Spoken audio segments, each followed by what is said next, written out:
अस्तु।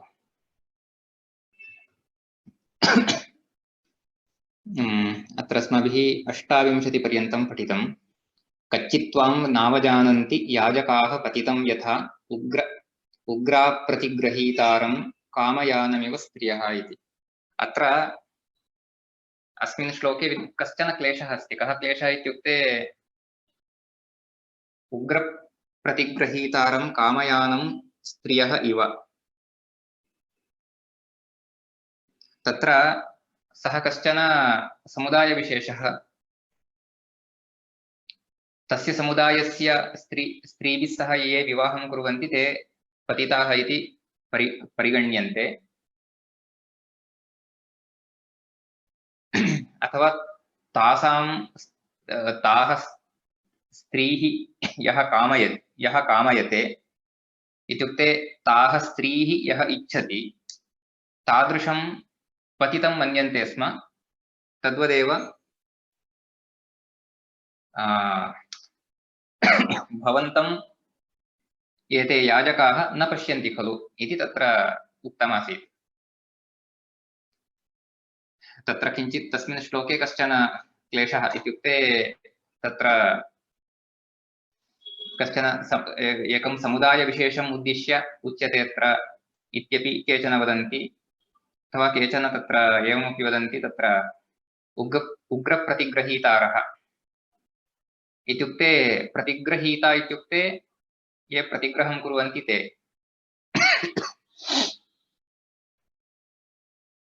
प्रतिग्रहः इत्युक्ते स्वीकरणमित्यर्थः, इत्युक्ते लोभिनः इत्यपि अर्थः तस्य भवितुम् अर्हति। अतः तत्र स्पष्टतया अर्थः वक्तुं न शक्यते इति चिन्तयामि। व्याख्यानेपि तत्र स्पष्टतया एकः अर्थः इति नोक्तं, तत्रापि किञ्चित् सन्दिग्धतया उक्तमस्ति। अग्रिमश्लोकोऽपि किञ्चित् तादृशमेव अस्ति। उपायकुशलं वैद्यं भृत्यं सन्दूषणे रतं शूरम् ऐश्वर्यकामञ्च यो हन्ति न स हन्यते इति। एतस्य विवरणम् एवं क्रियते। उपायकुशलं वैद्यम्, अत्र उपायकुशलः यः वैद्यः भवति, तथैव सन्दूषणे रतः यः भृत्यः भवति, तथैव शूरः ऐश्वर्यकामश्च यः भवति, तादृशं यः हन्ति सः न हन्यते।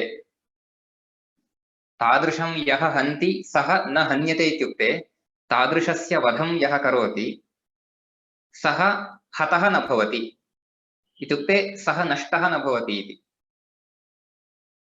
तर्हि एतादृशाः ये सन्ति, इदानीम् उक्तप्रकाराः जनाः ये सन्ति, तादृशाः नाशनीयाः। तादृशाः नाशिताः चेत् वयं सुखिनः भवामः। यदि तादृशाः न नाश्यन्ते तर्हि वयं सुखिनः न भवामः, अस्माकं क्लेशः भवति इति अत्र तात्पर्यं। तर्हि ते कीदृशाः उक्ताः? उपायकुशलं वैद्यं। प्रथमं तावत् उपायकुशलः वैद्यः। तत्र उपायः इत्युक्ते कुटिलोपायः इत्युक्तं। कुटिलोपाये कुशलः यः वैद्यः सः सर्वदापि अपायकारी भवति। इत्युक्ते सः यदा कदापि राज्ञः प्राणं हर्तुं शक्नोति, राज्ञः प्राणान् हर्तुं शक्नोति। तेन कारणेन तादृशः वैद्यः हन्तव्यः, हननीयः। अतः तादृशं वैद्यं यः हन्ति सः न हन्यते, इत्युक्ते तादृशस्य वैद्यस्य निग्रहणं कश्चित् करोति चेत् सः पुनः नष्टः न भवति। इत्युक्ते यः तादृशस्य वैद्यस्य निग्रहं यः करोति सः तु नष्टः न भवति, तस्य नाशः न भवति, तस्य कापि हानिः न भवति, इत्युक्ते सः सुरक्षितः तिष्ठति। अतः उपायकुशलः वैद्यः इति एकः। उपायकुशलं वैद्यं भृत्यं सन्दूषणे रतं। सन्दूषणे रतः भृत्यः। सन्दूषणम् इत्युक्ते तत्र बहुभिः प्रकारैः वक्तुं शक्यते। स्वामिनः सन्दूषणे रतः वैद्यः इति वा, अथवा कार्यस्य सन्दूषणे रतः। सन्दूषणम् इत्युक्ते नाशनं। स्वामिनः सन्दूषणे रतः वैद्यः इति वा अथवा कार्यस्य सन्दूषणे रतः वैद्यः इति वा अथवा अन्येषां भृत्यानां सन्दूषणे रतः वैद्यः इति वा इत्येवम् एतादृशान् वैद्यान् यः वैद्यः न क्षम्यतां भृत्यः इत्युक्ते सेवकः तर्हि एतादृशं सेवकं राजा हन्यात् एतादृशस्य सेवकस्य हननं राजा कुर्यात् किमर्थम् अन्यथा राजा नष्टः भवति राजा स्वयं हतः भवति राज्ञः स्वयं कष्टं जायते तेन कारणेन एतादृशाः भृत्याः हन्तव्याः इत्युक्ते तत्र निग्रहणीयाः इति निग्रहीतव्याः इत्यर्थः पुनः शूरम् ऐश्वर्यकामञ्च शूरः ऐश्वर्यकामश्च यः भवति शूरः इत्युक्ते तत्र मरणभीतिः यस्य नास्ति तादृशः इति अपि च सः ऐश्वर्यकामोऽप्यस्ति यः सः ऐश्वर्यम् अपि कामयते सः ऐश्वर्यम् अपि इच्छति इत्युक्ते सः लोभी अपि अस्ति तादृशः यदि कश्चिदस्ति यः कोऽपि स्यात् तत्र कदाचित् उदाहरणार्थं सेनापतिः स्यात् अथवा कोऽपि तत्र सेनामुख्यः स्यात् अत एव शूरः इति सः शूरोऽप्यस्ति सः शूरः इति कारणेन तस्य मरणभीतिः नास्ति इति कारणेन सः यत्किमपि कर्तुं शक्नोति पुनः ऐश्वर्यकामः सः ऐश्वर्यमपि कामयते तादृशः सर्वदा राज्ञा निग्रहणीयः अन्यथा राजा स्वयं हतः भवति राजा हतः इत्युक्ते स्वयं सः नष्टः भवति इति तात्पर्यम् उपायकुशलं वैद्यं भृत्यं सन्दूषणे रतं शूरमैश्वर्यकामञ्च यो हन्ति न स हन्यते कच्चिद्धृष्टश्च शूरश्च धृतिमान् मतिमान् शुचिः कुलीनश्चानुरक्तश्च दक्षः सेनापतिः कृतः कच्चित् धृष्टः च शूरश्च इदानीं सेनापतिः कः करणीयः कीदृशः सेनापतिस्थाने नियोक्तव्यः इति अत्र उच्यते सः धृष्टः स्यात् शूरः स्यात् धृतिमान् स्यात् मतिमान् स्यात् शुचिः स्यात् कुलीनः स्यात् अनुरक्तः स्यात् दक्षः स्यात् एतावन्तः गुणाः भवेयुः धृष्टः इत्युक्ते धैर्यशीलः न धृष्टः इत्युक्ते तत्र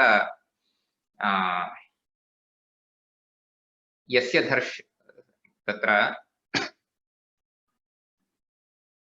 धार्ष्ट्यम् इति वयं वदामः खलु धार्ष्ट्यम् इत्युक्ते तत्र किञ्चित् तस्य अहङ्कारः अपेक्षितः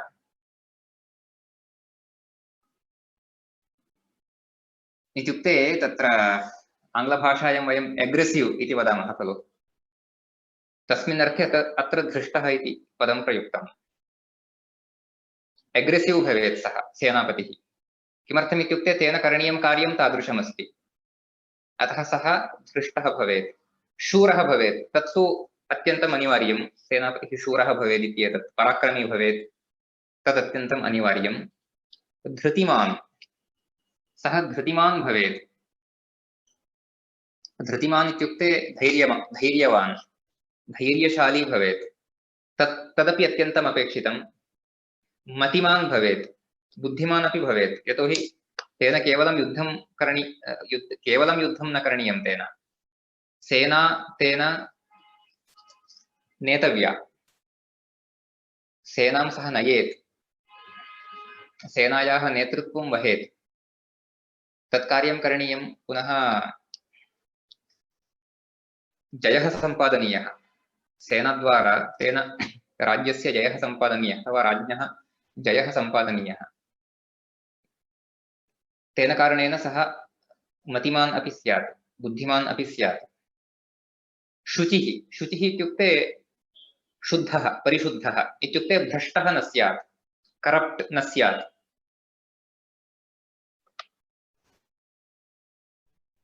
ततः परं कुलीनः इत्युक्ते उत्तमकुले जातः सर्वत्रापि उत्तमकुले जातः इति किमर्थं वदन्ति इत्युक्ते तेषां तत्र उत्तरदायित्वस्य ज्ञानं तेषां भवति अथवा तेषां तादृशः संस्कारः भवति। इदानीं सेनापति कुलीनः उदाहरणार्थं तत्र उत्तमक्षत्रियकुले जातः कश्चित्,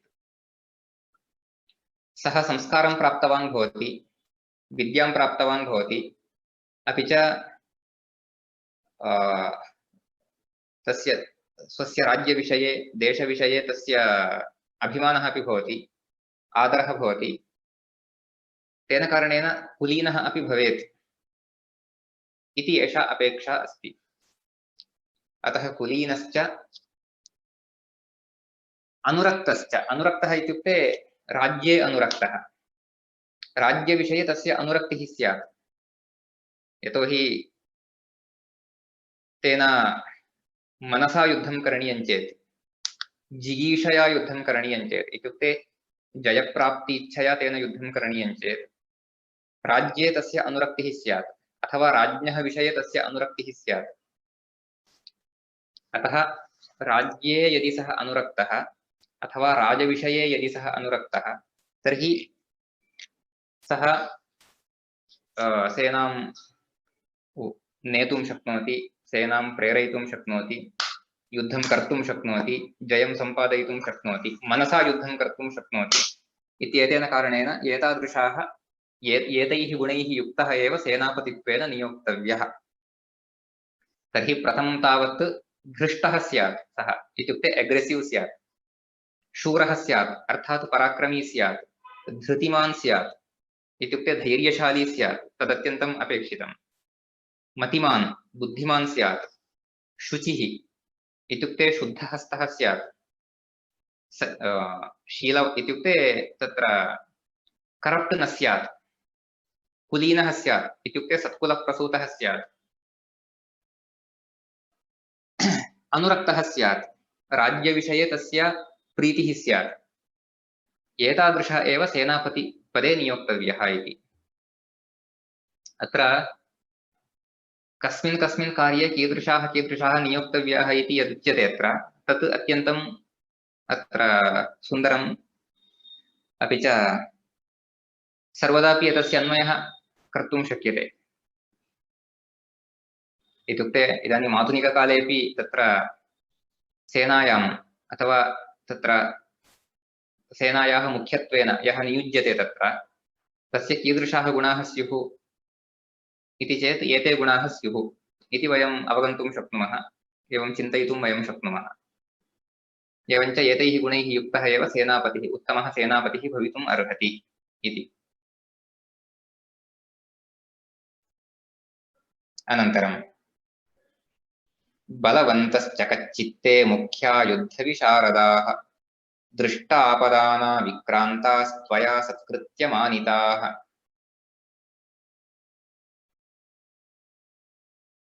एवं ये सेनामुख्याः सन्ति तत्र सैनिकाः तत्र ये अत्यन्तं शौर्यं दर्शितवन्तः, राज्यनिमित्तं ये युद्धं कृतवन्तः, पराक्रमं दर्शितवन्तः, तत्र जयप्राप्तौ कारणीभूताः ये सन्ति तादृशाः यदि बलवन्तः, बलवन्तः इत्युक्ते बलशालिनः पराक्रमिणः,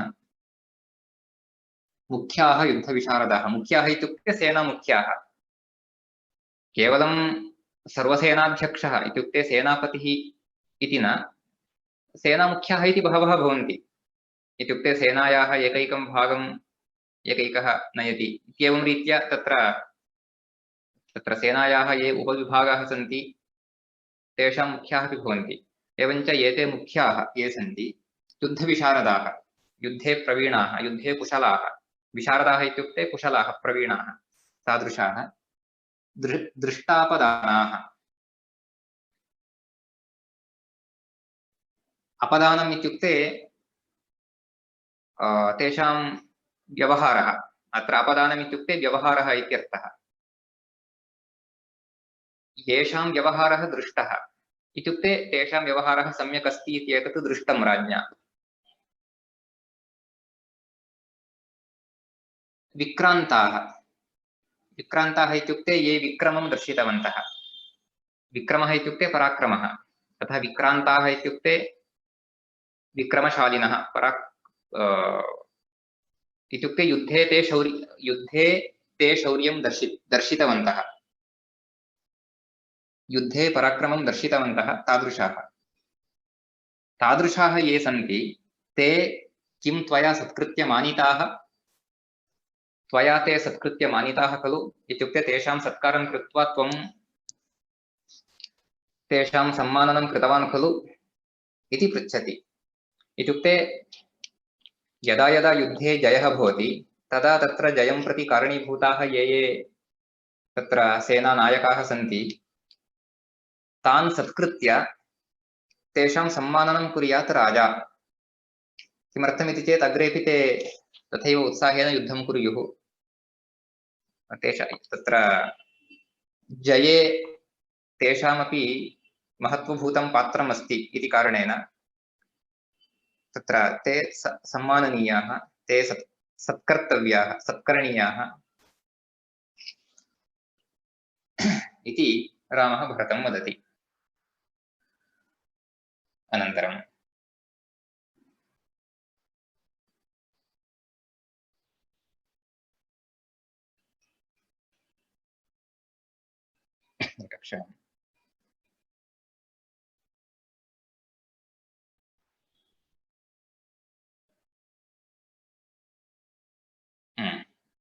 कच्चित् बलस्य भक्तं च वेतनं च यथोचितं संप्राप्तकालं दातव्यं ददासि न विलम्बसे।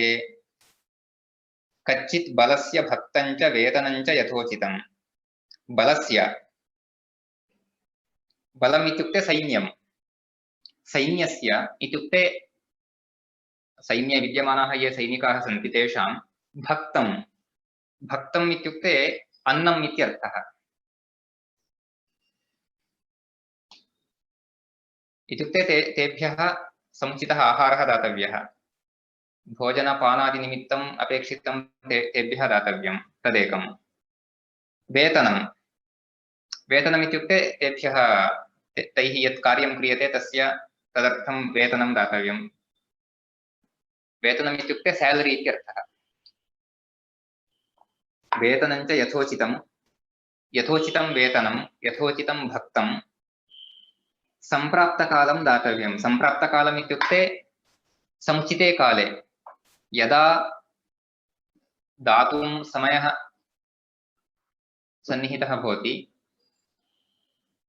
तस्मिन् समये दातव्यम्, इत्युक्ते समुचिते काले दातव्यम्। अतः संप्राप्तकालं दातव्यं, ददासि न विलम्बसे। एवं भवान् ददाति खलु, विलम्बं न करोति खलु इति। इत्युक्ते एवं वस्तुतः करणीयं भवता, एवं कुर्वन् अस्ति खलु, विलम्बं न करोति खलु, समीचीने समये समुचिते काले तेभ्यः वेतनं भक्तम् इत्यादि ददाति खलु इति पृच्छति। इत्युक्ते एवं दातव्यम् इत्यर्थः। अनन्तरं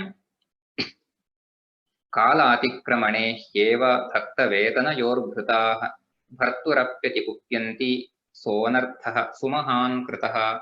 यदि एवं भवान् न ददाति तर्हि किं भवति? कालातिक्रमणे ह्येव भक्तवेतनयोर्भृताः। भक्तवेतनयोः कालातिक्रमणे, भक्तस्य वेतनस्य च कालः अतिक्रान्तः चेत्, इत्युक्ते यस्मिन् समये भक्तं वेतनं च दातव्यं तस्मिन् समये भवान् तत् न ददाति चेत्, यस्मिन् समये दातव्यं सः समयः अतिक्रान्तः चेत्, सः कालः अतिक्रान्तः चेत् किं भवति?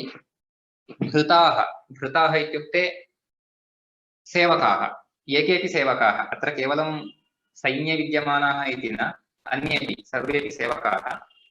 भृताः इत्युक्ते सेवकाः। भर्तुः अपि अतिकुप्यन्ति। भर्तुः विषये इत्युक्ते स्वामिनः विषये ते अतीव कुप्यन्ति, कुपिताः भवन्ति। सोऽनर्थः सुमहान् कृतः।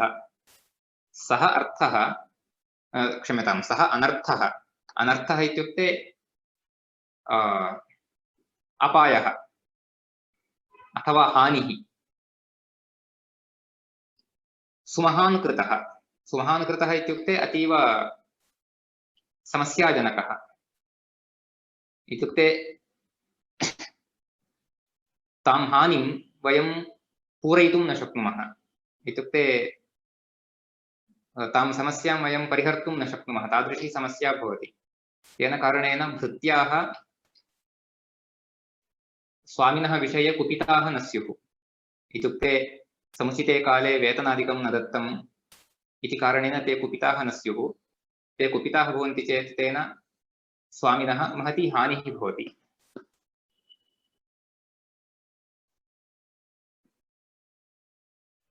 कालातिक्रमणे ह्येव भक्तवेतनयोर्भृताः भर्तुरत्यतिकुप्यन्ति सोऽनर्थः सुमहान् कृतः। अनन्तरं कच्चित् सर्वे नुरक्तास्त्वां कुलपुत्राः प्रधानतः कच्चित् प्राणांस्तवार्थेषु सन्त्यजन्ति समाहिताः।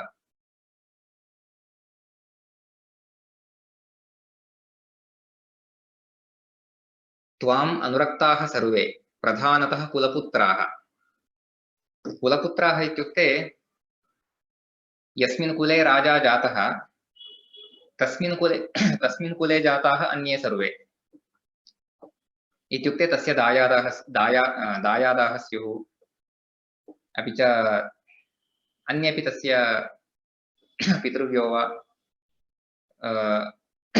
तथैव तस्य अन्ये सम्बन्धिनः अन्ये बान्धवाः दायादानां पुत्राः इत्येवं तस्मिन् कुले जाताः ये कुलपुत्राः सन्ति ते भवतः विषये ते किं चिन्तयन्ति, भवतः विषये तेषां कीदृशः भावः अस्ति, ते भवतः विषये अनुरक्ताः खलु। इत्युक्ते ते सर्वे भवतः विषये अनुरक्ताः भवेयुः। इत्युक्ते भवतः विषये तेषां प्रीतिः स्यात्। भवतः कृते प्राणान् त्यक्तुमपि ते सिद्धाः स्युः, तथा भवतः विषये ते सन्तुष्टाः स्युः। कच्चित् प्राणान् तवार्थेषु सन्त्यजन्ति समाहिताः। समाहिताः इत्युक्ते भवतः विषये समाधानं प्राप्तवन्तः ते भवतः निमित्तं प्राणान् त्यक्तुमपि सिद्धाः सन्ति खलु इति। इत्युक्ते ते तथा भवेयुः, तथा ते यदि भवेयुः तर्हि भवता तदनुसारं व्यवहारः कर्तव्यः इति। कच्चित् सर्वे नुरक्तानां कुलपुत्राः प्रधानतः कच्चित् प्राणांस्तवार्थेषु सन्त्यजन्ति समाहिताः कच्चिज्जानपदो विद्वान् दक्षिणः प्रतिभानवान् यथोक्तवादी दूतस्ते कृतो भरतपण्डितः। दूतः, इदानीं दूतः कीदृशः भवेत् इति वदन्नस्ति। कच्चित् जानपदः, यदा दूतत्वेन कश्चित् नियोक्तव्यः तदा सः कीदृशः स्यात्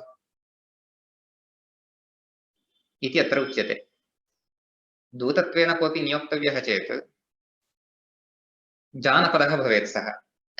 इत्युक्ते तस्मिन् जनपदे जातः। अत्र जनपदः इत्युक्ते राज्यम् इत्यर्थः। यत् राज्यं राजा इदानीं शास्ति, यस्य राज्यस्य पालनं राजा कुर्वन् अस्ति तस्मिन् राज्ये जातः स्यात्। इत्युक्ते अन्यस्मात् राज्यात् आगतः न स्यात्। इत्युक्ते एतस्मिन् राज्ये कदाचित् अन्यस्मात् राज्यात् आगत्य वासं कुर्वन्तः अपि भवितुमर्हन्ति, किन्तु दूतत्वेन यदा कश्चित् नियोक्तव्यः तर्हि अस्मिन् राज्ये यः जातः सः एव भवेत्, अस्मिन् जनपदे यः जातः सः एव भवेत्। किमर्थमिति चेत् तत्र यदि अन्यस्मिन् राज्ये जातः तर्हि सः कदाचित् अन्यस्य राज्यस्य लाभः यथा स्यात् तथा चिन्तयेत्, तदनुसारं कार्यं कुर्यात्।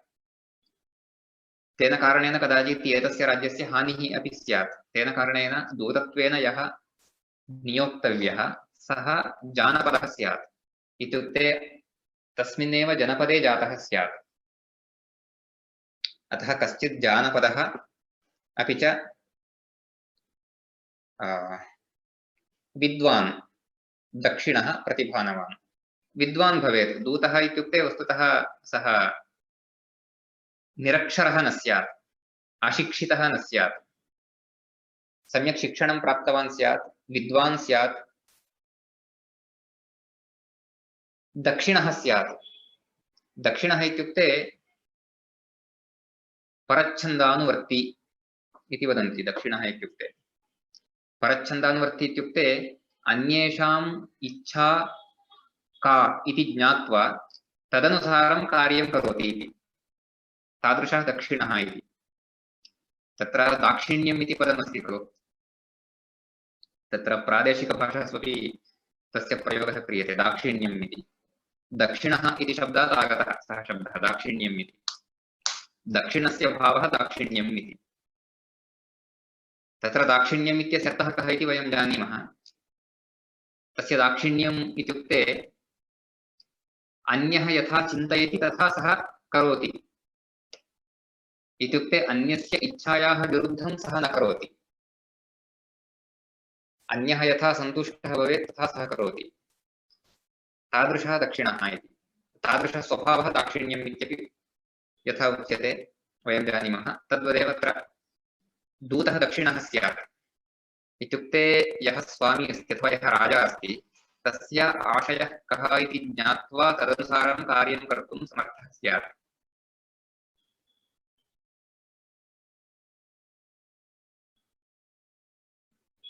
दक्षिणः इति अभवत् विद्वान्। दक्षिणः प्रतिभानवान्। प्रतिभानवान् इति इतोपि एकं विशिष्टं पदं। प्रतिभा इत्युक्ते नवनवोन्मेषशालिनी बुद्धिः इति वदन्ति। नवनवोन्मेषशालिनी बुद्धिः इत्युक्ते नवनवोन्मेषशालिनी प्रज्ञा इति। इत्युक्ते तस्मिन् क्षणे किं करणीयम् इति तस्मिन् समये स्फुरति। तत्र बुद्धिमान् इत्यस्य प्रतिभावान् अथवा प्रतिभानवान् द्वयमपि समानमेव। प्रतिभावान् इत्यस्य बुद्धिमान् इत्यस्य च कश्चन भेदः अस्ति। बुद्धिः इत्युक्ते चिन्तनशक्तिः तस्य अस्ति। प्रतिभा इत्युक्ते तत्र नूतनं चिन्तनं सः कर्तुं समर्थः स्यात्, अथवा कस्मिंश्चित् विशेषप्रसङ्गे किं युक्तं किम् अयुक्तम् इति चिन्तयितुं सः समर्थः स्यात्, अथवा कस्याञ्चित् विकटपरिस्थितौ किं करणीयम् इति तस्मिन् क्षणे चिन्तयितुं सः समर्थः स्यात्। तादृशी प्रज्ञा या अस्ति सा एव प्रतिभा इत्युच्यते। इत्युक्ते तस्य स्फुरणं भवेत्, किमपि तत्र नूतनं ऐडिया प्राप्येत तेन। उपायं कर्तुं सः समर्थः स्यात्, तादृशः प्रतिभानवान्। अतः तादृशः स्यात्। यथोक्तवादी पंडितः, सः पंडितः स्यात्। यथोक्तवादी अपि स्यात्। इत्युक्ते यथा उक्तं तथा अन्यत्र गत्वा वदेत्। इदानीं दूतस्य कार्यं किम्?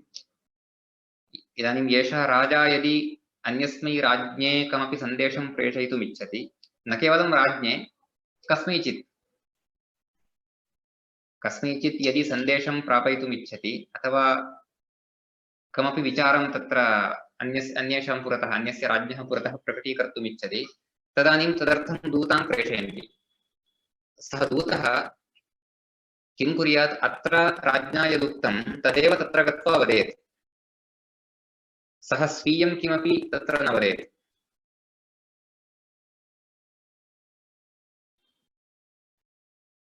इत्युक्ते स्वेच्छया यथा तस्य मनसि आयाति तथा तादृशं सः किमपि न वदेत्। अतः यथोक्तवादी अपि सः भवेत्।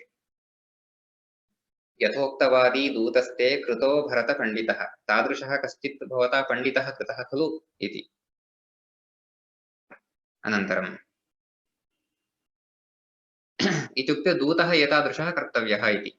सः जानपदः स्यात्, विद्वान् स्यात्, दक्षिणः स्यात्, प्रतिभावान् स्यात्, यथोक्तवादी स्यात्, दूतः स्यात्, पण्डितः स्यात्। तत्र विद्वान् इत्युक्तं पण्डितः इत्यपि उक्तं। किमर्थं पदद्वयं तत्र? पदद्वयम् उक्तम् इत्युक्ते तत्र कश्चित् भेदः अस्ति इत्यर्थः। तत्र पण्डितः इत्युक्ते सामान्यतः विषयज्ञानम् इत्यर्थः। विद्वान् इत्युक्ते यत्किञ्चित् मया पठितं तत् इदानीं मम बुद्धौ उपस्थितं स्यात् इत्युक्ते यस्मिन् सन्दर्भे तस्य उपयोगः करणीयः तस्मिन् सन्दर्भे तत् स्मर्येत मया। इदानीम् उदाहरणार्थं चिन्तयन्तु, तत्र मया इदानीं कस्यचित् शब्दस्य प्रयोगः करणीयः, तस्य रूपं किम् इति मम कश्चन सन्देहः अस्ति। तत्सम्बद्धं नियमम् अहं पूर्वम् अधीतवान् अथवा तन् नियमम् अहं जानामि वस्तुतः, किन्तु तस्य नियमस्य अन्वयं कृत्वा इदानीं यदा मया एतस्य शब्दस्य प्रयोगः करणीयः तदानीं तस्य नियमस्य आधारेण अत्र किं रूपं साधु इति ज्ञात्वा प्रयोक्तुं सामर्थ्यं मम स्यात्।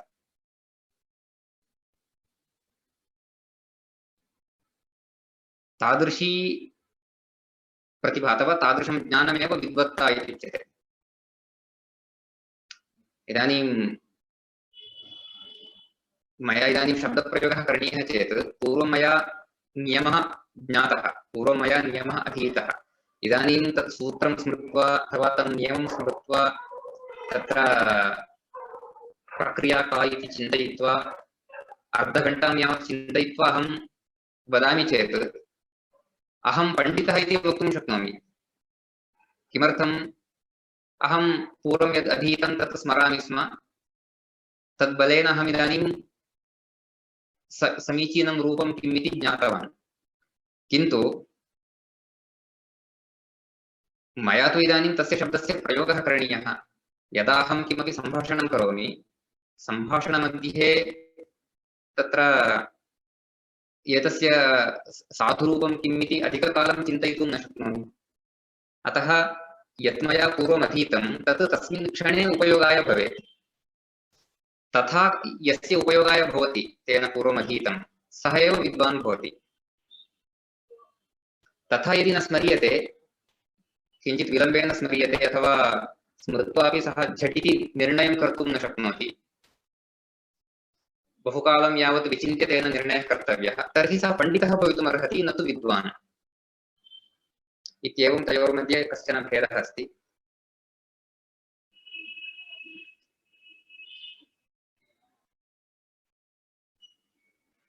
अनन्तरं कच्चिदष्टादशान्येषु स्वपक्षे दशपञ्च च त्रिभिस्त्रिभिरविज्ञातैर्वेत्सि तीर्थानि चारणैः। इदानीं गूढचर्या कथं कर्तव्या इति अत्र उच्यते। गूढचर्या इत्युक्ते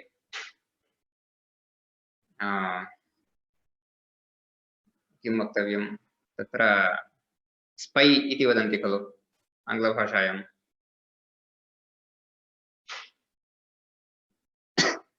तादृशं कार्यम्।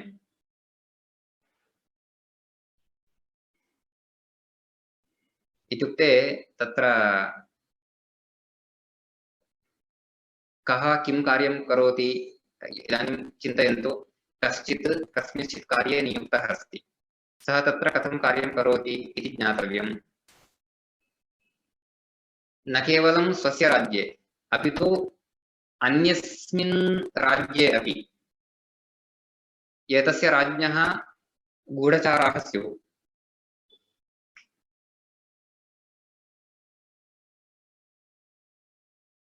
एतस्य राज्ञः गुप्तचराः स्युः, तर्हि तैः गुप्तचरैः केषु केषु अवधानं करणीयं, केषां केषां विषये तैः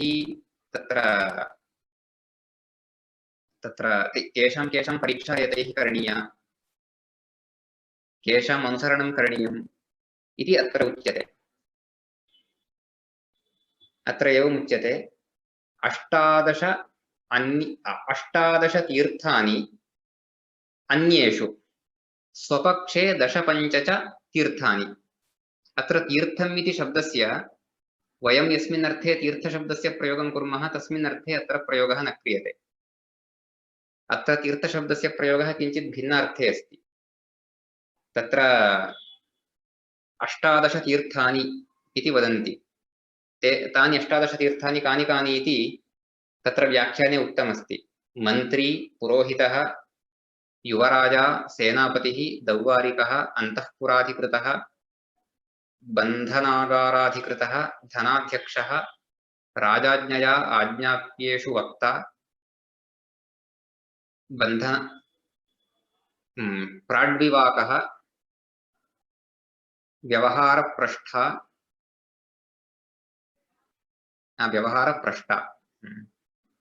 धर्मासनाधिकृतः, व्यवहारनिर्णेता, सभ्याख्यः,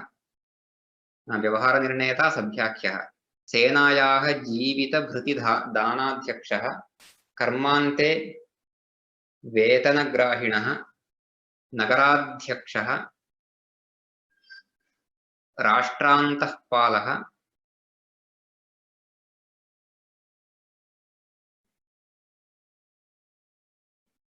अयमेव आटविकः। राष्ट्रान्तःपालः अयमेव आटविकः। अनन्तरं दुष्टानां दण्डनाधिकारी, जलगिरिवनस्थलदुर्गपालाः इत्येतानि 18 तीर्थानि भवन्ति। अत्र तीर्थशब्दस्य श्रवणेन भवन्तः तत्र किं भ्रान्ताः मा भवन्तु, इत्युक्ते तत्र कन्फ्यूस्ड् मा भवन्तु। तीर्थम् इति वयं व्यवहारे यस्मिन् अर्थे प्रयोगं कुर्मः तस्मिन् अर्थे नास्ति। एकस्मिन् राज्ये शासनस्य अङ्गत्वेन ये सन्ति, शासनस्य अङ्गभूताः ये सन्ति, तादृशाः एते 18 तीर्थशब्देन उच्यन्ते। एते 18 तीर्थानि इति।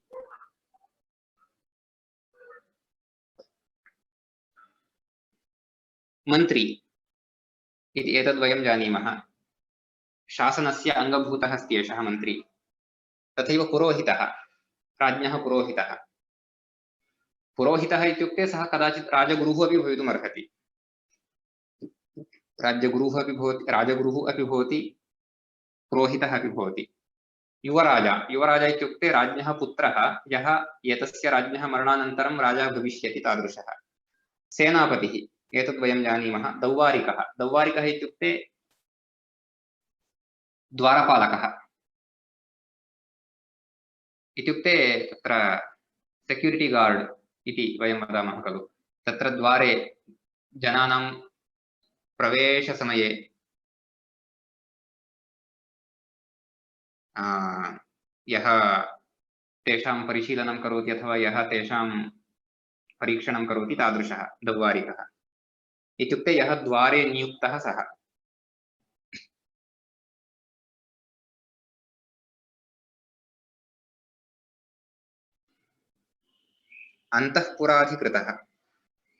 अन्तःपुराधिकृतः इत्युक्ते तत्र अन्तःपुरस्य यः निर्वहणं करोति, इत्युक्ते अन्तःपुरस्य सम्पूर्णं निर्वहणं यः करोति तादृशः। अन्तःपुरस्य आहत्य व्यवस्थां यः पश्यति तादृशः। बन्धनागारः इत्युक्ते कारागृहं, जैल्। तत्र अधिकृतः, तत्र यः नियुक्तः सः। अनन्तरं धनाध्यक्षः इत्युक्ते कोषाध्यक्षः। राजाज्ञया आज्ञाप्येषु वक्ता। राजा इदानीं किमपि आज्ञां ददाति, ताम् आज्ञां यः ज्ञापयति तादृशः। इत्युक्ते राजा यथा आज्ञां करोति तथैव तस्यैव सः सर्वत्र प्रसारणं कुर्यात्। इत्युक्ते किमपि तत्र उदाहरणार्थम् इदानीं न्यायालयः कमपि निर्णयं ददाति चेत् तस्य पालनं करणीयं खलु। तत्र तस्य पालनं कर्तुं तत्र तत्सम्बद्धाः जनाः भवन्ति। तथैव अत्र इदानीं राज्ञा यदि काचित् आज्ञा क्रियते तर्हि तस्याः आज्ञायाः अनुष्ठाता यः तत् एक्सिक्यूट् करोति तादृशः एव अत्र उच्यते। राजाज्ञया आज्ञाप्येषु वक्ता। प्राड्विवाकसंज्ञः व्यवहारप्रष्टा। प्राड्विवाकः इत्युक्ते लायर् इत्यर्थः, एड्वोकेट् अथवा लायर् भवति प्राड्विवाकः। सः यस्य कस्यचित् पक्षे सः वादं करोति तादृशः। धर्मासनाधिकृतः। धर्मासनाधिकृतः इत्युक्ते यद्यपि राजा न्यायनिर्णेता भवति तथापि राजा तु तत्र सुप्रीं कोर्ट् मध्ये यः न्यायाधीशः भवति तादृशः एव, किन्तु तत्र सर्वाणि प्रकरणानि राजा एव द्रष्टुं न शक्नोति। तत्र न्यायनिर्णयं कर्तुं तत्र अन्ये धर्माधिकारिणः इति भवन्ति स्म। ते एव धर्मासनाधिकृतः इति। धर्मासनम् इत्युक्ते तत्र न्यायस्थानं, न्यायनिर्णयः यत्र क्रियते तादृशं स्थानं, तत्र यः नियुक्तः भवति तादृशः। व्यवहारनिर्णेता सभ्याख्यः। सभ्यः व्यवहारनिर्णेता सभ्यः इति। अत्र सभ्यः इति शब्दस्य यः सभायां साधुः सः सभ्यः इति। इत्युक्ते तत्र ये कार्यक्रमाः भवन्ति तेषां कार्यक्रमाणां निर्वहणं यः करोति तादृशः। सेनायाः जीवितभृतिदानाध्यक्षः। सेना इत्युक्ते सैन्यस्य कृते अथवा सैनिकानां कृते भृतिः इत्युक्ते वेतनं। जीवितभृतिः इत्युक्ते तत्र तेषां कृते वेतनं, ते यत् कार्यं कृतवन्तः तेषां जीवननिर्वहणार्थं यद् वेतनं दातव्यं तादृशं यः ददाति सः, इत्युक्ते तस्मिन् कार्ये यः नियुक्तः सः। कर्मान्ते वेतनग्राहिणः। कर्मान्ते वेतनग्राहिणः इत्युक्ते तेभ्यः प्रतिदिनं वेतनम् इति न दीयते अथवा प्रतिमासं वेतनम् इति न दीयते। तेभ्यः किमपि कार्यं दत्तं भवति, तस्य कार्यस्य समाप्तौ सत्यां तेभ्यः वेतनं दीयते। इत्युक्ते तैः यत् कार्यं कृतं तस्य संभावना दीयते। तादृशाः कर्मान्ते वेतनग्राहिणः। नगराध्यक्षः। नगराध्यक्षः इत्युक्ते नगरस्य प्रमुखः, नगरस्य निर्वहणं यः करोति सः। राष्ट्रान्तःपालः अयमेव आटविकः। आटविकः इत्युक्ते वनेचरः, इत्युक्ते सः वस्तुतः वने वासं करोति, किन्तु राष्ट्रान्तःपालः। तत्र राष्ट्रस्य अन्तः कथं पालयति सः इत्युक्ते तत्र गूढचाररूपेण वा इत्येवं रीत्या केनापि प्रकारेण सः अन्तःपालः भवितुमर्हति। दुष्टानां दण्डनाधिकारी इत्युक्ते यः दण्डनं करोति सः। दुष्टानाम् इदानीं तत्र यस्य कस्यापि दुष्टस्य एतद् दण्डनम् इति राज्ञा घोषितं भवति, तस्य अनुष्ठानं यः करोति सः। अनन्तरं जलगिरिवनस्थलदुर्गपालाः इत्युक्ते एते तु रक्षकभटाः भवन्ति। तत्र दुर्गाः बहुविधाः भवन्ति। दुर्गः इत्युक्ते तत्र फोर्ट् इति यत् वदन्ति आङ्ग्लभाषायां। पूर्वं तस्य नगरस्य रक्षणार्थं दुर्गाणां निर्माणं कुर्वन्ति स्म। तस्य दुर्गस्य रक्षणं करणीयं। तत्र दुर्गाः बहुविधाः, जलदुर्गः, गिरिदुर्गः, वनदुर्गः, स्थलदुर्गः इत्येवं तत्र विविधाः दुर्गाः भवन्ति। इत्युक्ते कदाचित् जलेन निर्मितः दुर्गः इत्युक्ते तत्र खातं निर्माय तत्र जलं पूरयन्ति, तत् जलम् अतिक्रम्यैव अन्यैः आगन्तव्यं, बाह्याः ये आगच्छन्ति तदानीं तत्र ये आगच्छन्ति ते के इत्यपि तत्र द्रष्टुं शक्नुवन्ति। तथैव वनदुर्गः इत्युक्ते परितः वनं भवति चेत् तद् वनम् अतिक्रम्यैव अन्यैः आगन्तव्यम्। गिरिदुर्गः नगरं परितः गिरिः भवति चेत् तत्र गिरिम् अतिक्रम्यैव आगन्तव्यम् अन्यैः, तदानीं ये के आगच्छन्ति इत्यादि विषये तत्र अवधानं कर्तुं शक्यते। अतः एतेषां सर्वेषां रक्षकाः ये भवन्ति तादृशाः इत्येते 18 तीर्थानि भवन्ति।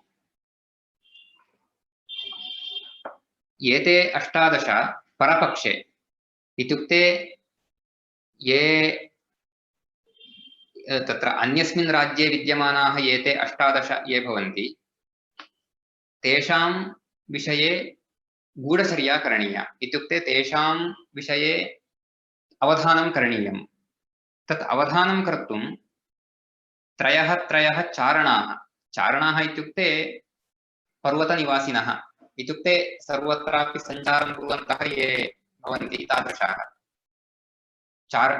चारणाः एतेषां दर्शनार्थम्, इत्युक्ते एतेषां परीक्षार्थं नियोक्तव्याः। इत्युक्ते शत्रुराजस्य पक्षे एते 18 जनाः एवं रीत्या अवलोकनीयाः, इत्युक्ते परीक्षणीयाः। स्वपक्षे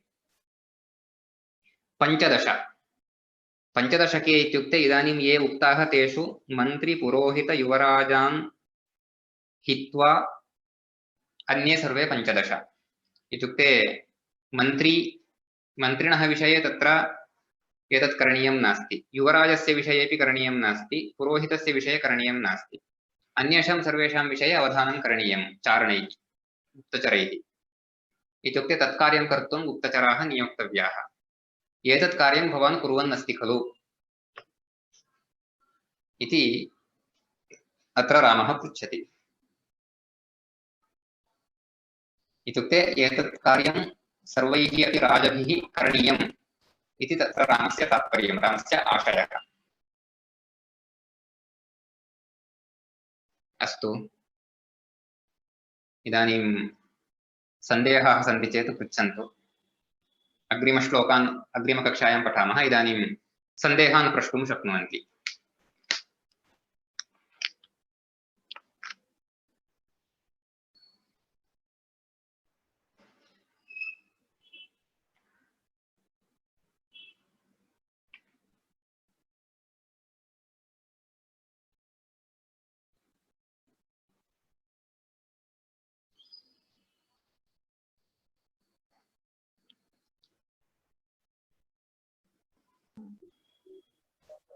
अत्र 36 श्लोके गुप्तचरा इति शब्दस्य कुत्र प्रयोगमस्ति? तत्र एकक्षणं श्लोकमेकवारं पठामि। चारकः अस्ति। तत्र न चारणैः त्रिभिः अविज्ञातैः चारणैः तत्र अविज्ञातैः इत्यस्ति खलु। अविज्ञातैः इत्युक्ते ते यथा न जानीयुः, एते 18 विधाः जनाः यथा न जानीयुः तथा तेषां परीक्षणे एते चारणाः नियोक्तव्याः इति। इत्युक्ते एतत् गूढचाराणां विषये उच्यते। तेषां ज्ञानेन विना तेषां परिशीलनम् अथवा तेषाम् अवलोकनं के कुर्वन्ति? गूढचाराः कुर्वन्ति। अतः अविज्ञातैः चारणैः इति। अविज्ञातैः चारणैः, सत्यम्। अविज्ञाताः चारणाः इत्यनेनैव गूढचाराः इति अयं भावः प्राप्यते। अविज्ञाताः चारणाः इत्युक्ते अनोन् चारणाः इत्युक्ते तत्र ये पर्वतप्रदेशेषु वसन्ति इत्युक्ते ये तत्र सञ्चारं कुर्वन्तः भवन्ति तादृशाः इत्युक्ते एकत्र न तिष्ठन्ति सञ्चारं कुर्वन्तः भवन्ति अस्तु अस्तु धन्यवादः। 35 श्लोके प्रतिभानवान् प्रतिभानवान् शब्दस्य अर्थः अवगतम्। प्रतिभा इति शब्दस्य शोभते शोभा इति अर्थः खलु? प्रतिभानवान् and प्रतिभा न प्रतिभा इति शब्दस्य शोभा इति अर्थः नास्ति। ओ ओके। प्रतिभा प्रतिभाति शोभते और प्रतिभाति इत्यस्य शोभते इति अर्थः नास्ति। प्रतिभाति इत्युक्ते मम एवं प्रतीयते अथवा मम एवं स्फुरति इत्यर्थः। ओके। शोभते इति अर्थः तत्र नास्ति। प्रतिभाति भा धातु केवलं रिफ्लेक्शन प्रतिभा न केवलं भाति इत्यस्य टैलेंटेड इति न वा? केवलं भाति इत्यस्य शोभते इत्यर्थः अस्ति। ओ ओके। प्रतिभाति इत्यस्य सः अर्थः नास्ति। प्रतिभाति इत्युक्ते तत्र विशेषतया स्फुरति अथवा विशेषतया प्रतीयते। ओ सो बुद्धि और मनीषा that type of okay विशेषतः। सत्यं ओके। तदेव टैलेंट इति इदानीं भगिन्या उक्तं खलु तथा। प्रतिभा इत्युक्ते टैलेंट। प्रतिभानम् इत्युक्ते टैलेंट इत्येव। प्रतिभा प्रतिभानम् इति तत्र पदद्वयमपि समानमेव।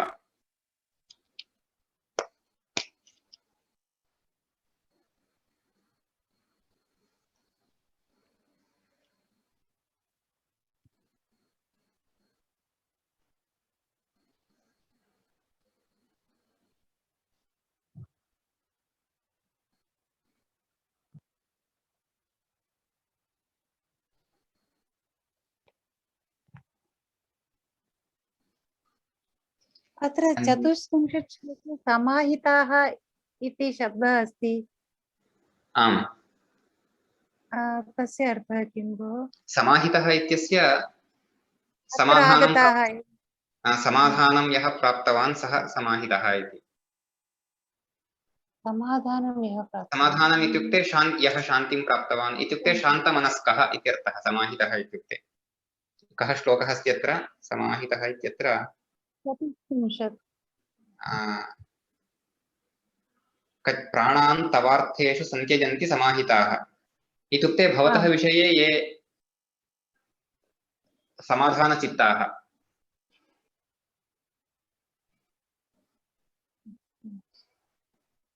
तत्र समाधानम् इति पदमस्ति खलु? आम् आम् आम्। समाधानम् इत्युक्ते तृप्तिः इति। इत्युक्ते भवतः विषये येषां तृप्तिः अस्ति तादृशाः भवतः विषये तृप्ताः सन्तुष्टाः संतृप्ताः तादृशाः भवतः कृते प्राणान् त्यक्तुमपि सिद्धाः सन्ति खलु इति। इत्येवम्।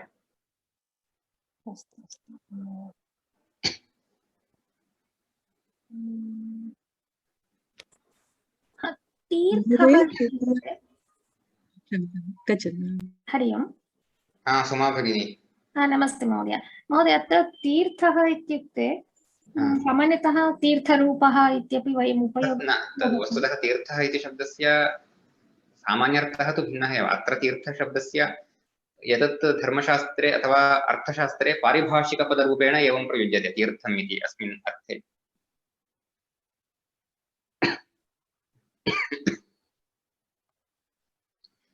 तीर्थम् इति शब्दस्य प्रसिद्धार्थः यः अस्ति तेन सह सम्बन्धः एव नास्ति अस्य। अतः तत्र सम्बन्धमेव मा कल्पयन्तु। अत्र तु सम्पूर्णतया भिन्नार्थे एव। अस्तु अस्तु अस्तु भिन्न अर्थाः भवन्ति एतदपि एकमर्थः। सत्यं। तीर्थम् इति शब्दस्य यम् अर्थं वयं जानीमः प्रसिद्धः अर्थः यः अस्ति तेन सह एतस्य कोऽपि सम्बन्धः नास्ति। अस्तु। धन्यवादः। अथ महोदय 33 भक्तम् इति अस्ति खलु भक्तं तत्र क्षम्यताम् वदन्तु भक् वदन्तु। भक्तम् इत्युक्ते भोजनम् अथवा अन्नं खलु तत्र धातुः सत्यं भज् वा अथवा भज् इति धातोः क्ता प्रत्ययः वा तत्र भजधातोः क्तप्रत्ययः भजधातोः क्तप्रत्यये कृतेपि भक्तम् इत्येव भवति। अन्यः धातुः अस्ति वा इति द्रष्टव्यं। कदाचित् भवितुम् अर्हति, अन्यः धातुः भवितुम् अर्हति, द्रष्टव्यम्। अपि च दृष्ट्वा त्रयोविंश वदिष्यामि। मया इदानीं दृष्ट्वा वक्तव्यम् एतदेकम्। अपि च मन्त्रिः क्षम्यतां मन्त्री अमात्यः सचिवः इति एतेषां कः भेदः इति मया दृष्ट्वा वक्तव्यमस्ति। तद्वयम् अहं वदिष्यामि। अस्तु, अन्यत् किमपि प्रष्टुम् उद्युक्ताः? तत्र त्रयोविंशे श्लोके भर्तुः अतिक्रुध्यति इति अस्ति खलु तत्र साधारणतया क्रुध्यति असूयति तत्र चतुर्थी विभक्तिः आगच्छति खलु भर्त्रे इति सत्यं सत्यं सत्यं तत्र किन्तु एषः तु अत्र आर्षप्रयोगः अस्ति।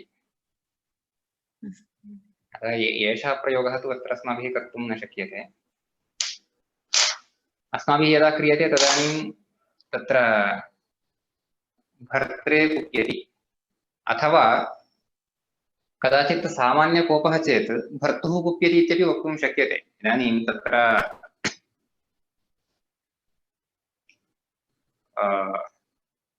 क्रोधार्थकधातूनां प्रयोगे क्रुध्यति इति। क्रोधः इत्युक्ते किं? कोपेन ते किमपि कुर्वन्ति, ते किमपि एक्ट् कुर्वन्ति ते कोपेन। इत्युक्ते कोपस्य कश्चन तत्र परिणामः भवति। इत्युक्ते कोपः क्रियारूपेण परिणतः भवति, तर्हि एव क्रोधः। तस्मिन् अर्थे यदि वयं कुप्यति इत्यस्य प्रयोगं कुर्मः तर्हि तत्रापि चतुर्थी विभक्तिः भवति। अन्यथा केवलं सामान्यकोपः चेत् षष्ठी अपि भवितुम् अर्हति।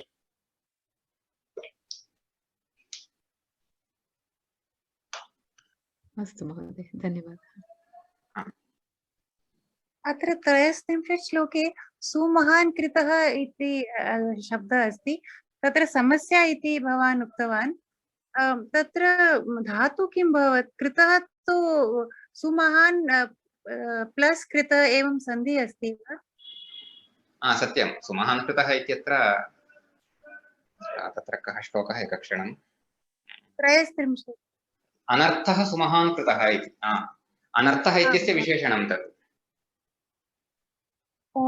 तत्र सुमहान् कृतः इत्युक्ते सुमहान् भूतः इत्यर्थः। सुमहान् भूतः इत्युक्ते तत्र महत्त्वं प्राप्तः।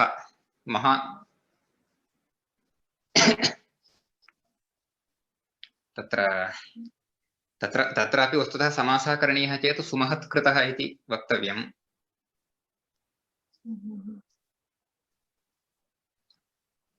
अतः अत्र सुमहान् कृतः अनर्थः इत्युक्ते सुमहान् जातः अनर्थः।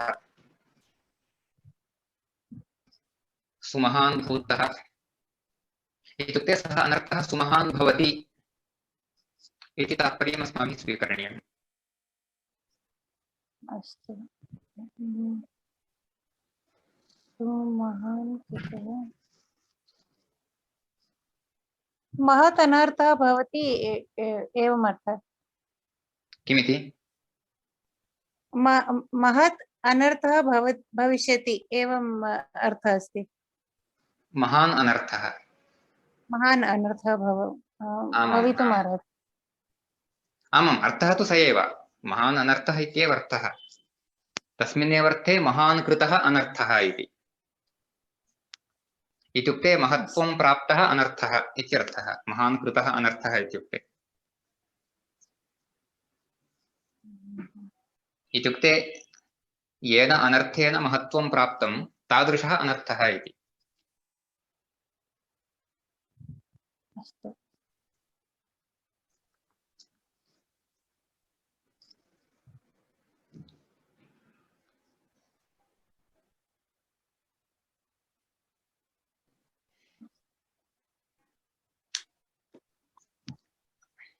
अरविन्दमहोदय एषा शुभा भगिनी इति मन्ये। अरविन्द इति अत्र यद् दृश्यते शुभा भगिनी खलु? आं महोदय, राजराजेश्वरी नगर शुभा भगिनी। राजराजेश्वरनगरतः। अस्तु अस्तु अस्तु। कोऽपि प्रश्नः अस्ति वा? नास्ति खलु?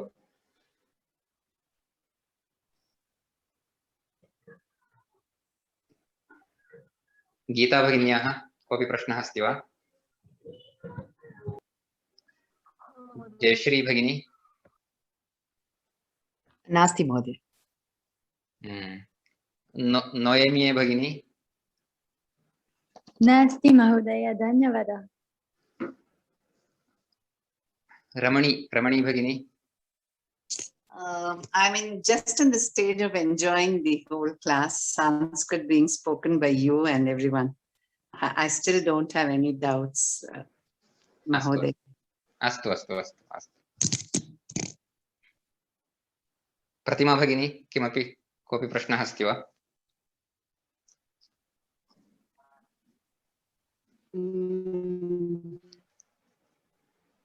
अस्तु, तत्र प्रतिमा भगिनी ಅಂದ್ರೆ ಪ್ರತಿಭೆ ಅಂದ್ರೆ ನಾನು ಮಹೋದಯ ಹೇಳಿ ಹೇಳಿ ಹೇಳಿ.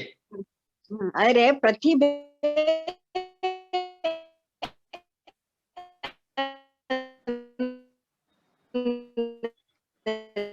ಸ್ಪಷ್ಟಂ ನಾನು ಪ್ರತಿಭೆ ಅಲ್ಲ. ಇಲ್ಲ, ಈಗ ನೀವು ಹೇಳ್ತಿರೋದು ಕೇಳಿಸ್ತಾ ಇಲ್ಲ ಸರಿಯಾಗಿ.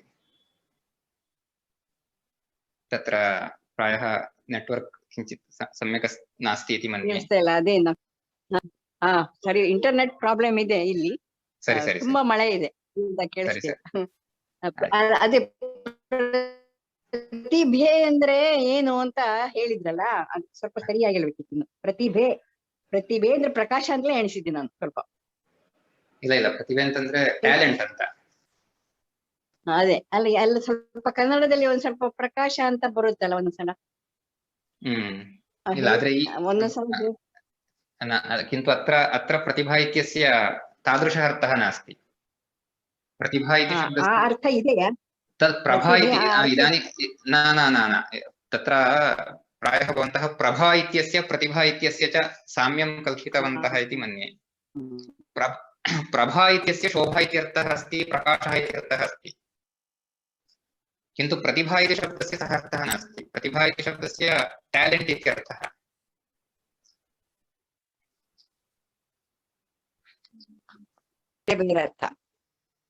आमां, प्रतिभा इति शब्दस्य टैलेंट इत्येव अर्थः. प्रतिभा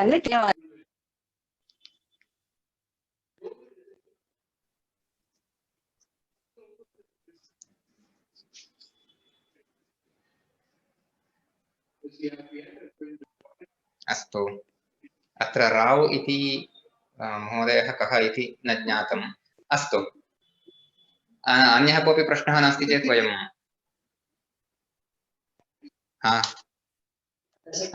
प्रतिमा भगिनी, भवत्या यद् उच्यते तत् स्पष्टं न श्रूयते. ಕೇಳಿಸುವುದಿಲ್ಲ ಸರ್?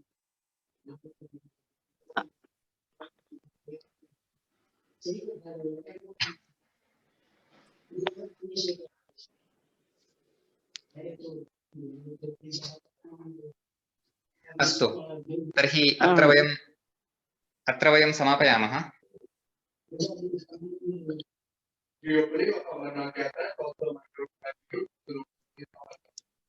अस्तु महोदय, तर्हि शान्तिमन्त्रं वदामि, शान्तिमन्त्रेण वयं समापयामः. सर्वे भवन्तु सुखिनः, सर्वे सन्तु निरामयाः, सर्वे भद्राणि पश्यन्तु, मा कश्चित् दुःखभाग् भवेत्. ओम शांति शांति शांति। शुभरात्रिः सर्वेभ्यः। शुभरात्रि, धन्यवादः। धन्यवादः महोदय। धन्यवादः। शुभरात्रिः। धन्यवादः। शुभरात्रि। शुभरात्रि। महोदय शुभरात्रिः। शुभरात्रिः। धन्यवादः। पुनर्मिलामः। हाँ।